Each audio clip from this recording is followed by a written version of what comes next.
Dear children, yesterday I was taught you lesson first in history, the French Revolution. French revolution में overview और syllabus के बारे में बताया था।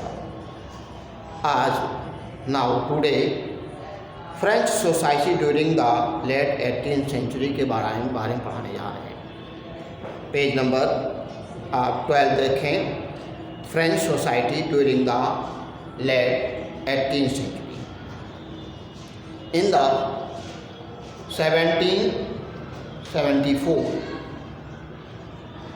Louis XVI of the Bourbon family sat on the throne of France.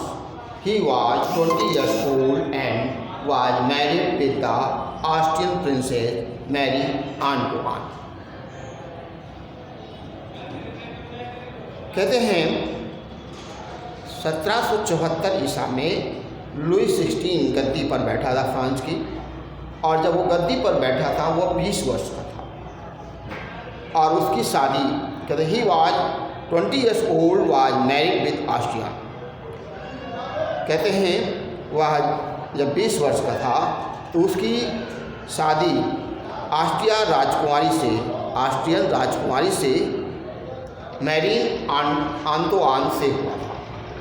On becoming the ruler, जब वो शासक बना, he found the empty treasure, और खजाना उसने खाली पाया। जब वो शासक बना था तो उसका राजकोष खाली था, खजाना treasury.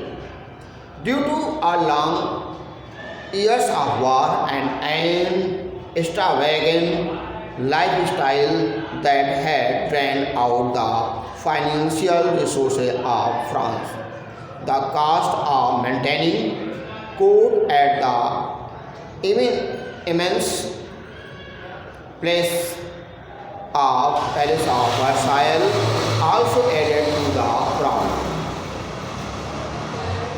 To maintain court and borrowed more than 2 billion livres loan. जब लुई 16 फ्रांस की गद्दी पर बैठा था तो खजाना खाली था, और ये खजाना खाली होने का कारण क्या था? एक्स्ट्रावेगेंट, अतिरिक्त धन पानी की तरह बहाया जा रहा था।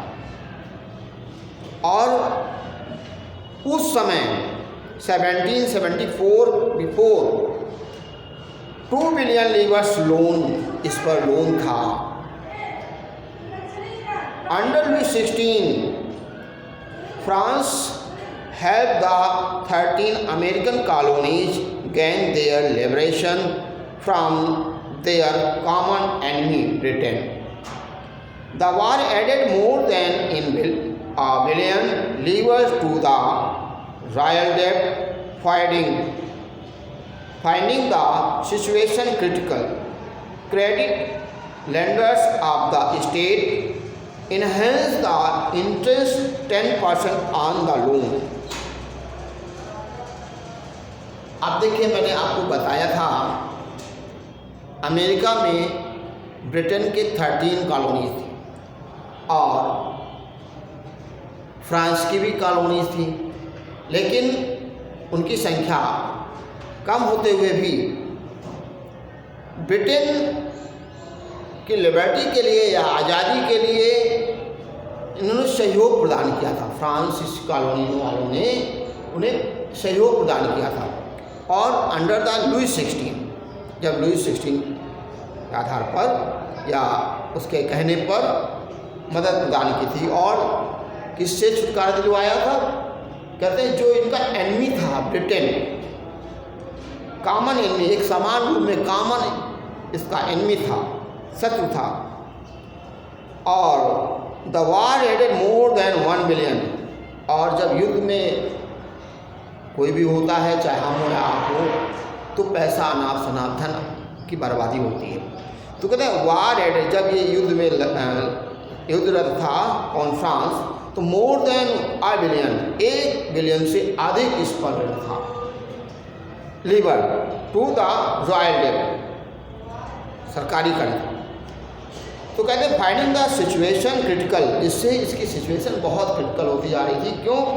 क्रेडिट लेंडर जो धन देने वाले थे, धनवान व्यक्ति थे, वो 10% इंटरेस्ट से ले रहे थे या लगा रहे थे हर लोन पर। It become too difficult for French government, जो फ्रांस की सरकार के लिए समस्या बनती जा रही थी, to meet our regular expenses such as maintaining army, the court etc। अब मेंटेन करना था तो बिना पैसे के मेंटेन कैसे होगा?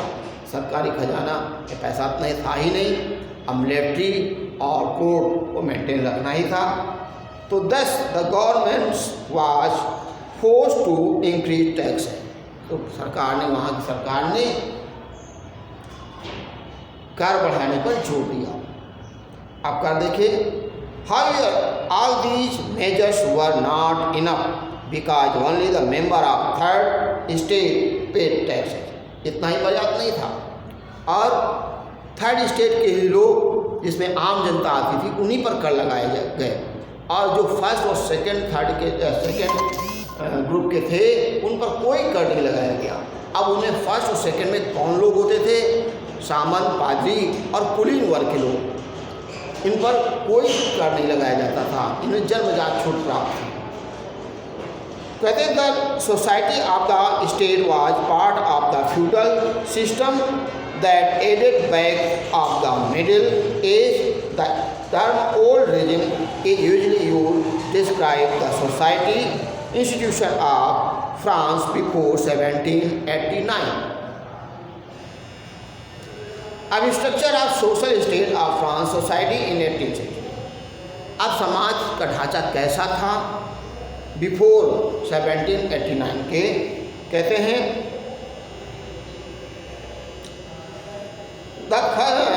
the French society was divided into 3 states into 18th century.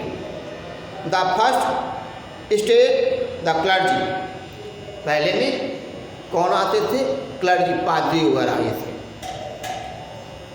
The clergy owns large area of the land, और क्लर्जियों के पास अर्थात पादरी और बिशपों के पास सबसे बड़ा भूभाग था लैंड का, area. They paid no tax, और कोई कर नहीं देते थे। Instead they extracted tax in the form of tithe from the peasant. इसके अलावा ये किसानों से टाइप नाम का टैक्स भी लेते थे। द सेकेंड स्टेट, द नोबल्टी, जो धनी वर्ग और सम्मानित व्यक्ति थे, उन लोगों का था। The nobility along with the clergy and another rich members owned 60% of the land. ये देश की 60% लैंड पर अपना आधिपत्य कायम किए हुए थे। पहले सबसे ज़्यादा क्लर्जी थे, क्लर्जी के बाद में जो नोबल्टी पर्सन थे वो लोग 60% भूमि पर कवर किए हुए थे। बाकी शेष जो बचती थी वो आपका आम जनता। Like the clergy, they were provided several privileges by birth. They paid no taxes, ये लोग भी नहीं देते थे। They enjoyed feudal privilege like feudal dues, which they collected from the peasant and retained with themselves. The peasant had to do as under: provide services to the lord, work in his house and fields, serve in the army kept by him, participate in the building roads etc. as order. आप जो third state के जो थे किसान लोग या कहते हैं वो इनको सेवाएं प्रदान करते थे। पेजेंट क्या क्या? Provide services to the lord, lord की सेवाएं करते थे। Work in his house and fields, serve in the army kept by him, participate building roads, सब।